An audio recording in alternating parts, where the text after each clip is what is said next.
भगवान ऐसी पत्नी सबको दे। यह कहानी आपके दिल को छू जाएगी। सुबह का वक्त था। मैं ऑफिस के लिए लेट हो रहा था। अक्सर मैं सुबह जल्दी तैयार हो जाता हूँ, लेकिन कल शाम ऑफिस का बहुत काम था, इसलिए देर रात तक जागना पड़ा। जागने की वजह से सुबह लेट उठा, इसलिए ऑफिस जाने में देरी होने लगी। मैंने बाथरूम में घुसते हुए पत्नी को आवाज लगाई कि वह मेरे कपड़े तैयार रखे। मैंने बाथरूम में ज्यादा समय नहीं लगाया और जल्दी से नहाने के बाद बाहर आ गया। मैंने अपने बिस्तर पर देखा तो वहां कपड़े नदारद थे। मैंने गुस्से के स्वर में फिर से पत्नी को आवाज लगाई। शायद वह किचन में थी, मेरे लिए खाना तैयार कर रही होगी, इसलिए उसको मेरी आवाज नहीं सुनाई पड़ी, या फिर कुकर की उतनी तेज सीटी में मेरी आवाज दब गई होगी। इस बार मैंने गुस्से के साथ और तेज आवाज लगाई, लेकिन किचन से बड़ा प्यारा से रिप्लाई आया, आई। मेरा गुस्सा अपने चरम पर था। मुझे ऑफिस के लिए लेट हो रहा था। मैं अंदर से बुरी तरह झल्लाया हुआ था। तभी पत्नी कमरे में आ जाती है और वह सीधे अलमारी की तरफ बढ़ जाती है। मेरे मन में सवाल आया कि क्या उसने मेरी आवाज को सुना था या फिर सुनकर अनसुना कर दिया था। फिलहाल जो कुछ भी हो, वह मेरी तरफ देखते हुए कपड़े बिस्तर पर रख देती है और वहां से जाने को होती है। अचानक से वह वापस आती है और मुझसे बोली, अगर मैं तुम्हें किसी के साथ डिनर व फिल्म देखने के लिए बाहर जाने को कहूँ तो तुम क्या कहोगे? उसके पूछने का अंदाज थोड़ा अलग था। मैं समझ नहीं पा रहा था कि आखिर वह किसकी बात कर रही है और क्यों। शायद मैं जवाब देने के लिए तैयार था। मैं बोला, मैं समझूंगा कि अब तुम मुझसे प्यार नहीं करती। शायद उसने गुस्से अथवा प्यार में मेरी तरफ देखा, लेकिन फिर अगले ही पल अपने होंठों पर हल्की सी आती हुई मुस्कान को दावते हुए बोली, मैं आपसे प्यार करती हूँ, लेकिन यह औरत भी आपसे बेपनाह प्यार करती है, शायद मुझसे भी ज्यादा, और आपके साथ कुछ समय बिताना चाहती है। मुझे पत्नी के मुंह से इस सवाल की उम्मीद नहीं थी। मेरे मन में एक सेकंड में हजारों सवाल ऊपर नीचे होने लगे। आखिर किस औरत की बात कर रही है और किससे मिलवाना चाहती है? ऐसे हजारों सवालों के साथ मेरा मन मुझे घेर रहा था। आखिर मैंने पूछ ही लिया कि किसकी बात कर रही हो। पत्नी ने बिना कुछ बोले एक तस्वीर की तरफ इशारा कर दिया। वह तस्वीर मेरी माँ की थी, जो मुझसे दूर रहती थी, जिनसे कई महीनों से मैं मिला नहीं था। शायद काम की वजह से मैंने उन्हें फोन भी नहीं कर पाया। मैं अपनी व्यस्तता के कारण उन्हें समय ही नहीं दे पा रहा था। मैंने पत्नी की तरफ देखा। पत्नी ने मुस्कुराहट के साथ मेरा मोबाइल मुझे थमा दिया। मैंने माँ को फोन किया और उनसे रात पर खाने और साथ में फिल्म देखने के लिए कहा। माँ मेरी आवाज सुनकर खामोश हो गई। शायद करुण स्वर था। तुम ठीक तो हो ना? तुम दोनों के बीच कोई परेशानी तो नहीं? माँ ने पूछा। उनके लिए मेरा एकाएक इस तरह फोन करना शायद किसी परेशानी का संकेत था।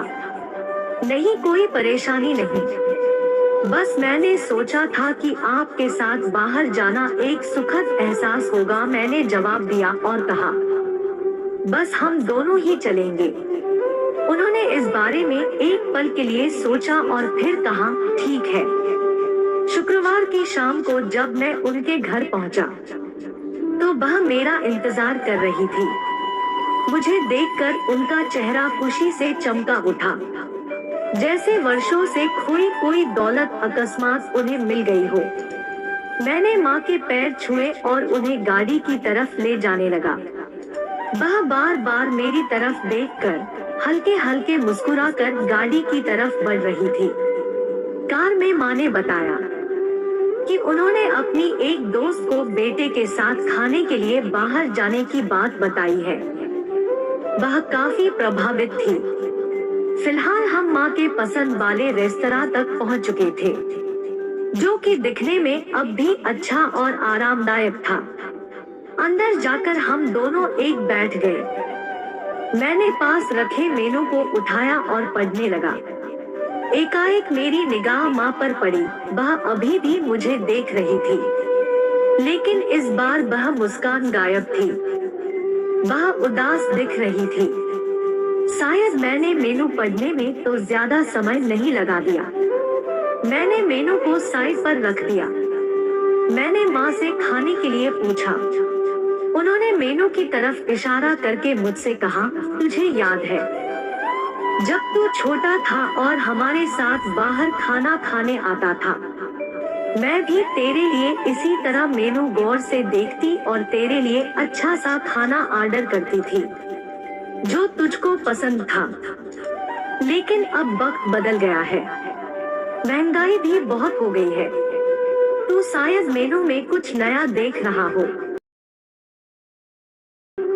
माँ का जवाब सुनकर मेरी आंखों से आंसू निकलने लगे थे, लेकिन मैंने खुद को संभाला और कहा, माँ इस बार मैं आपके लिए मेनू पढ़ना चाहता हूँ। इसके बाद मैंने एक बढ़िया सी डिश माँ के लिए ऑर्डर की।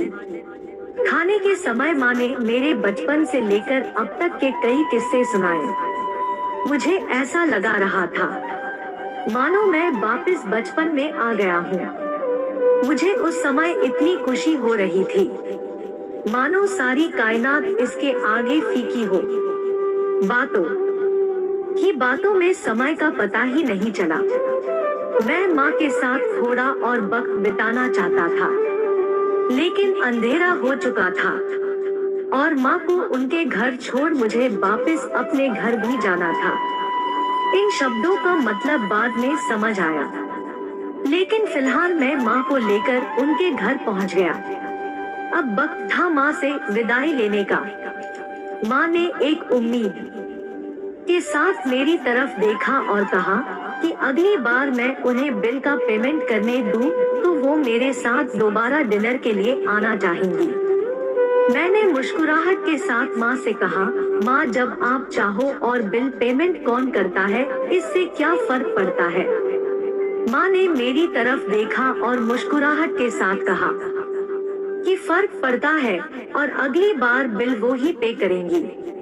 इसके बाद मैंने माँ से विदाई ली और अपने घर की तरफ चल दिया। घर पहुंचकर देखा तो पत्नी मेरा इंतजार कर रही थी। उसने पूछा, कैसा रहा आज का दिन। बहुत बढ़िया, जैसा सोचा था उससे कहीं ज्यादा बढ़िया, मैंने जवाब दिया। इसके कुछ दिनों बाद अचानक मुझे माँ के देहांत की सूचना मिली। उन्हें दिल का दौरा पड़ा था। यह इतना अचानक से हुआ कि मैं कुछ समझ नहीं पा रहा था। मैंने माँ के लिए कुछ भी तो नहीं किया था। मैं वापस उनके साथ समय बिताना चाहता था, लेकिन अफसोस अपने व्यस्त समय की वजह से मैं माँ के लिए समय नहीं निकाल पाया। लेकिन अब पछताए होता क्या, जब माँ थी तब समय नहीं, और अब जब माँ नहीं तो पछतावा और अफसोस। माँ की मौत के बाद मुझे एक लिफाफा मिला। उस लिफाफे में उसी रेस्तरां की एडवांस पेमेंट की रसीद के साथ माँ का एक खत था, जिसमें माँ ने लिखा था, मेरे बेटे मुझे पता नहीं कि मैं तुम्हारे साथ दोबारा डिनर पर जा पाऊंगी या नहीं, इसलिए मैंने वो लोगों के खाने के अनुमानित बिल का एडवांस पेमेंट कर दिया है। अगर मैं नहीं जा पाऊँ तो तुम अपनी पत्नी के साथ भोजन करने जरूर जाना। उस रात तुमने कहा था ना कि क्या फर्क पड़ता है, मुझ जैसी अकेली रहने वाली बूढ़ी औरत को फर्क पड़ता है। तुम नहीं जानते उस रात तुम्हारे साथ बीता हर पल मेरे जीवन के सबसे बेहतरीन समय में एक था। भगवान तुम्हें सदा खुश रखे। तुम्हारी माँ। इंसान को दुख अपने को खोने के बाद होता है। अगर समय रहते एहसास हो जाए तो जीवन में छोटी छोटी बातों से भी परिवार में खुशियां बांटी जा सकती है। और माता पिता तो जीवन की सबसे अनमोल धरोहर है। आपको यह कहानी कैसी लगी, हमें कमेंट बॉक्स में जरूर बताएं। धन्यवाद।